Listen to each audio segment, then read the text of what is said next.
இன்றைய ஆன்மீகம் அறிவு சார்ந்த விஷயத்தில் தங்க கோயில்.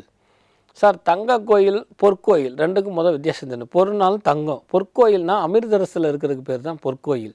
தங்க கோயில்னா வேலூருக்கு பக்கத்தில் இருக்கக்கூடிய அரியூர்னு சொல்லக்கூடிய தங்க கோயில். இந்த தங்க கோயிலில் இப்போ நம்ம நிறையா கேள்விப்பட்டு நிறையா பேர் போயிட்டு வந்திருப்போம். இந்த தங்க கோயிலினுடைய வரலாறை பார்த்து கொண்டு அதற்கப்புறம் இதனுடைய ஆலய சார்ந்த விஷயங்களை வருவோம். முன்னொரு காலத்தில் அம்பானை வழிபட்டு கொண்டே வந்தவர்களுடைய கனவில் தோன்றி நான் இங்கு தான் எழுந்தருள்வேன் அப்படின்னு ஒரு அருள் வாக்கு கேள்விப்பட்டதாகவும், அதை நம்பி ஒவ்வொரு இடமாக சென்று வரும் பொழுது எங்குமே கிடைக்காம மனச்சோர்வு ஏற்பட்டு அரியூர்னு சொல்லக்கூடிய இந்த சேத்திரத்தில் விரித்து படுப்பதற்கு கூட ஒரு வாகை இல்லாமல் துண்டை விரித்து படுத்து இருக்கும் பொழுது அவருடைய கனவில் நான் இங்கு தான் இருக்கிறேன், என்னை எழுந்தருள்வாயாகன்னு சொல்லி ஏற்படுத்தக்கூடிய அற்புதமான நிகழ்வில் தான் இந்த ஆலயம் எழுப்பப்பட்டது. இந்த ஆலயத்தை எழுப்பும் பொழுது தேவலோகத்து ஆலயம்னு பேர். தேவலோகத்து ஆலயம்னா சுற்றி தண்ணி இருக்கும். இப்போ வேலூரில் திருவானைக்காவல் போனீங்கன்னா சுற்றி தண்ணி இருக்கும், நடுவில் ஆலயம் இருக்கும், பார்த்துருப்போம். ஆனால் அம்பாள் ஜொலிக்கிறதுக்கு சுற்றி நீரோடம்னு சொல்லக்கூடிய ஓடை மாதிரி தண்ணியில் நடுவில் தங்கத்தால் அம்பாளுக்கு கட்டப்பட்டது. அதனால தான் அவருக்கு பேர் நாராயணி அப்படின்னு பேர். பொதுவாக தமிழகத்தில் நாராயணி அப்படிங்கிற ஒரே திருநாமம் கொண்ட கோயிலும் இதுதான். ஏன்னா அண்டை மாநிலமான கேரளாவில் மட்டும்தான் இந்த நாராயணி அப்படிங்கிறது பேர், அம்மே நாராயணின்னு சொல்லுவாங்க. ஆனால் தமிழகத்தில் இந்த தங்க கோயிலில் மட்டுமே நாராயணிங்கிற திருநாமத்துவத்தில் அவள் லட்சுமியினுடைய அம்சமாக அருள் பாலிக்கிறார். முழுவதும் தங்கத்தால் வெய்யப்பட்டு இந்த கோயில் தங்கத்திலே கட்டி முடிக்கப்பட்டது. இதில் என்ன ஆச்சரியம் அப்படின்னா, எதுக்கும் அம்பாளுடைய கிருபை இருந்தால் தான் நடக்கும். ஒரு கட்டடம் கட்டிப்பார், கல்யாணம் பண்ணி பாரும்பாங்க. கட்டடம் கட்டுறதே கஷ்டம், அதில் தங்கத்தில் கட்டுறதுனா எவ்வளோ பெரிய கஷ்டம். அதை கட்டி பாதுகாக்கிறான்னா அவன் அம்பாள் அங்கே இருக்கிறான்னு தான் அர்த்தம் இல்லையா?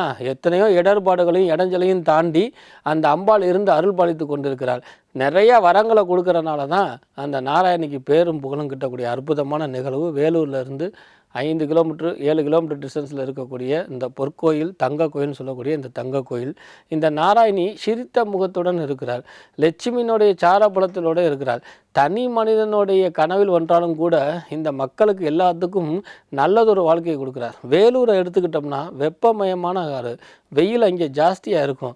ஆனால் குளிர்கால இடத்தை தேர்ந்தெடுக்காமல் வெயில் உகந்த இடத்துல இருந்து மக்கள் படக்கூடிய கஷ்டத்தையும் இன்னல்களையும் நீக்கி செல்வ வளமும் பொருளையும் அருளையும் கூட்டி கொடுப்பதற்காகவே நாராயணி அங்கே குடிக்கொண்டு இருக்கிறார். ஏன்னா நம்ம மக்கள் டிவியில் மட்டும்தான் தனி மனிதனையோ தனி கோயிலையோ தூக்கி வச்சு பேசுவது எங்களுடைய வேலை அல்ல.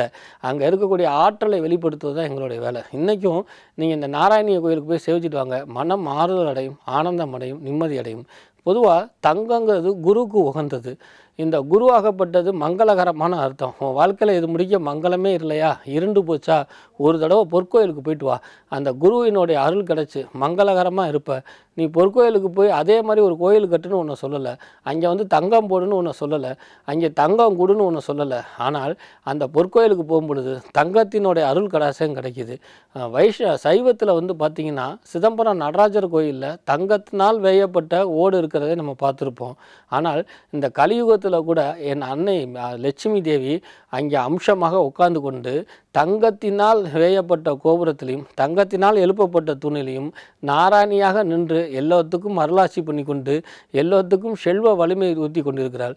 குறிப்பாக இந்த நாராயணியோடைய இன்னொரு பிரதானமான வேலை என்ன என்று தெரியுமா? திருமங்கலத்துக்கு தாலி பாக்கியம் கூட கிட்டாதவங்க அல்லது தாலி நிரந்தரமாக இல்லாதவங்க, அதே போல் தார தோஷம் உள்ளவங்க, அதோட இன்னொரு கூடுதல் விஷயம் என்னன்னா அபமாங்கல்யம் சொல்லக்கூடியவங்க எல்லாம் இந்த ஆலயத்தை சென்று வணங்கும் பொழுது அது அனைத்தும் நிவர்த்தியாக்கப்பட்டு அவங்களுக்கு தாலி பாக்கியம் கிட்டக்கூடியது. ஏன்னா தாலியை எதில் வேணால் கடன் பட்டு கூட கல்யாணம் பண்ணு, ஆனால் தாலியை தங்கத்தில் வாங்கு அப்படின்னு சொன்னோன்னா என் குடும்பத்தை தங்கம் போல் பார்த்துக்கிறேன், குறிப்பாக குரு கடாட்சகத்தினால் அந்த வாழ்க்கையை நான் அமைச்சுக்கிறேன்னு சொல்லக்கூடியது தான் அந்த தங்க தாலி தங்கம். அந்த மாதிரி என் தங்கம், என்னுடைய தங்கத்தின் தங்கம், பொற்கோயில் இருக்கக்கூடிய அந்த தங்கத்தில் இருக்கக்கூடிய அந்த தங்க லட்சுமி நம்ம அத்தனை பேர்த்துக்கும் தாலி பாக்கியாருவோம். மக்கள் டிவி நேயர்கள் அனைவரும் முதிர் கன்னிகள், ஏழை திருமணம் தோண முடியாதவங்க, இவங்க எல்லாத்துக்கும் கல்யாணம் ஆகணும்னு சொல்லி ஒவ்வொருவரும் இந்த கோயிலுக்கு போகிறப்ப நம்ம வீட்டில் கல்யாணம் ஆகிற பொண்ணு இருந்தாலும் இல்லாட்டினாலும் ஏழைகளுக்கு திருமணம் முடித்து தாயே என் நாராயணின்னு பிரார்த்தனை பண்ணிட்டு வாங்க. இந்த ஏழைகளுக்கெல்லாம் சீக்கிரம் திருமணம் நடக்கும். இந்த நாட்டில் முதிர் கன்னிகளே இருக்கக்கூடாது. திருமணத்துக்கு மட்டும்தான் முன்னோர்கள் சொன்னாங்க காலத்திலே பயிர் செய்யணும். இது தனி மனிதத்தை மீறுவதாகவோ அல்லது ஆபாசமாக பேசுவதாக இருக்கும். கிடையாது. சில புத்திர பாக்கியங்கள் தள்ளி கொண்டு போவதும், புத்திர பாக்கியங்கள் இல்லாமல் போவதும், புத்திர பாக்கியத்துக்காக கடுமையான வைத்திய செலவு செய்வதும் இந்த நாட்டில் ஒழிக்கப்பட வேண்டும். அதற்கு காரணம் கால தாமத திருமணம் நடைபெறக்கூடாது. காலத்திலே அனைவருக்கும் திருமணம் நடக்கணும். ஏன்னா பக்கத்து வீட்டில் திருமணம் நடந்தால் கூட நமக்கு இனம் புரியாத ஒரு மகிழ்ச்சி. அந்த மாதிரி இந்த நாட்டில் கூட பிறந்தவங்க பிறக்காதவங்க அத்தனை பேர்த்துக்கும் கால தாமதம் இல்லாமல் திருமணம் நடந்தால் புத்திர பாக்கியம் தள்ளிட்டு போகாது. புத்திர பாக்கியத்துக்காக மிகையான ஒரு வைத்திய செலவு பண்ண வேண்டியது இருக்காது. புத்திர பாக்கியம் இல்லாமல் மனம் உருகி மரணத்தை தழுவ வேண்டிய காலம் இருக்காது. அதற்கு அன்னை ஸ்ரீ நாராயணி துணை புரிவான்னு சொல்லி தங்க கோயிலுக்கு செல்வோர் அனைவரும் நாராயணியை வேண்டுமாறு பிரார்த்தனை பண்ணி உங்களிடமிருந்து விடைபெறுவது திருவண்ணாமலை வாசி திருப்பணம் குரக்கு நாடைமை டி ஆனந்தாழ்வார். வணக்கம்.